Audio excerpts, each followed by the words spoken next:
So today is day 5 of watching every movie on IMDb's top 250 list. And today's day, so I kind of ran into a problem, right? Today's day was supposed to be Lord of the Rings, Return of the King, I think it's called. But it's the third movie of the trilogy. Doesn't make sense for me to watch the third movie without watching the first two. So I decided I'm gonna watch the first one, which is Lord of the Rings, Fellowship of the Ring, I think it's called, right? And I'm gonna be honest, I did not enjoy watching that. I did not enjoy it. There's some things I did enjoy, of course. I think the whole fantasy thing, I love the fantasy thing. I love it, right? I'm an anime guy. I read mangas. I read manhwas.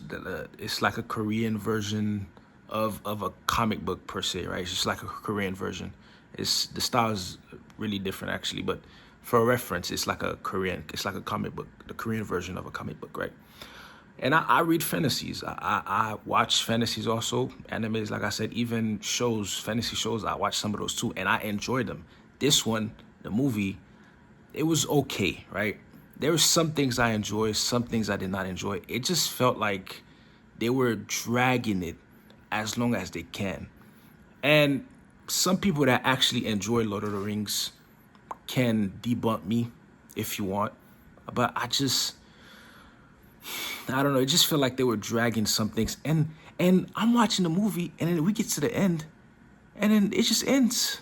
Like he gets away from like the monsters or the wraiths or whatever they were that were chasing them for the ring, and then they go across the river, and then Frodo and I think Sam, they go across the river, and then Argon, the elf, and the dwarf decide not to follow him because something about fate, like Frodo's fate is not within our hands anymore, so they decide to go part ways basically, and then Frodo and Sam, they keep going.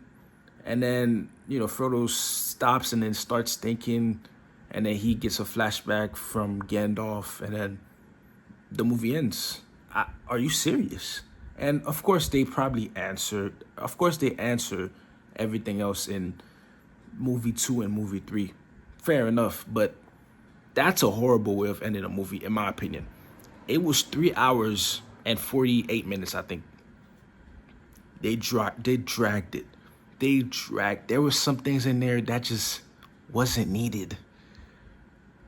Like the octopus in the river when Gandalf was trying to open that door. Why was that there?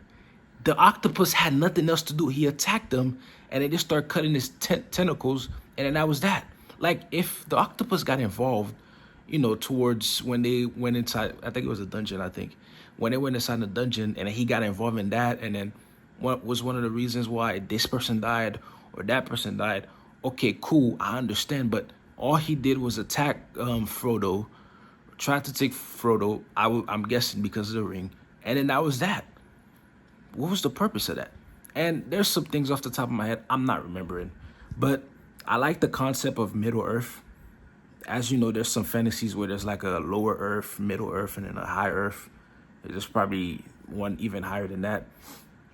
There's fantasies where it's like there's endless realms, right? And I'm talking about manhwas now, where there's endless realms. But I like the Middle Earth. Maybe there's probably a high Earth in the other two movies. I don't know. It's just theory. I don't know. Don't come after me, whoever's watching this video. I like the concept of the dwarves, the elves, and humans, and the endless other creatures, orcs, goblins, even the shadow and fire that killed Gandalf. Thought that was cool too.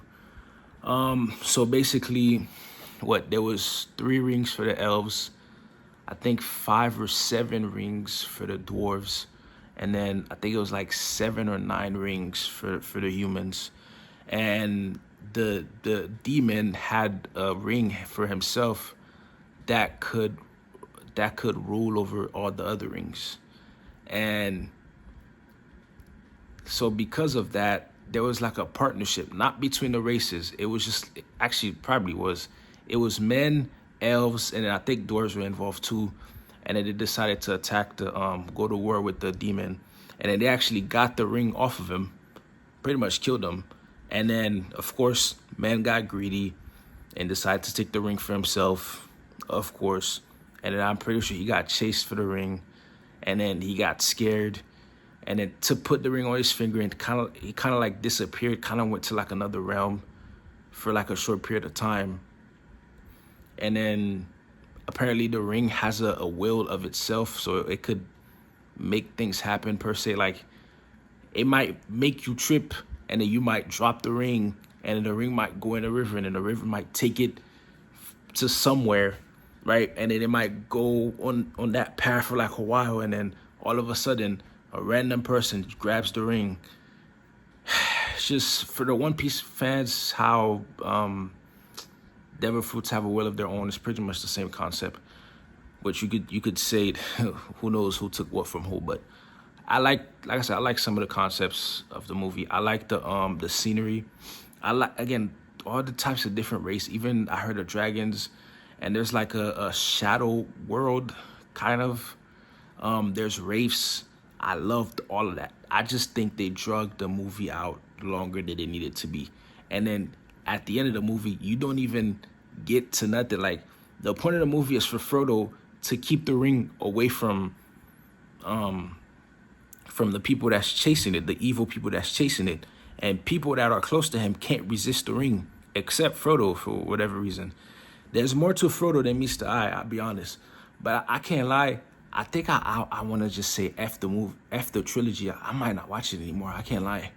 Like, I might watch it in a far off future when I'm in the mood. Like, right now, I'm not in the mood to watch Lord of the Rings anymore, I'll be honest. I know there's 2 other movies, and I'm on a, what am I on again? I'm doing a series. But I'll be honest, this is the first movie where I'm like, I'm not up to watching the other 2. Maybe a couple of days from now, I might change my mind. But at the moment, I'm good, right? All right, and they tried to add the Aragorn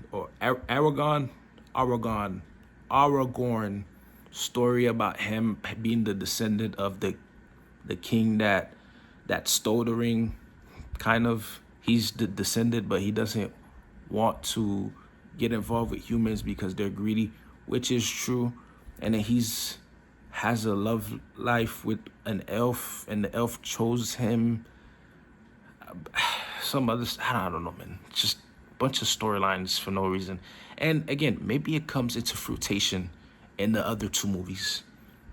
At that point, then fair enough. But I just felt like the first movie, if you're introducing somebody to a potential trilogy, I think this is a horrible way of doing it, in my opinion.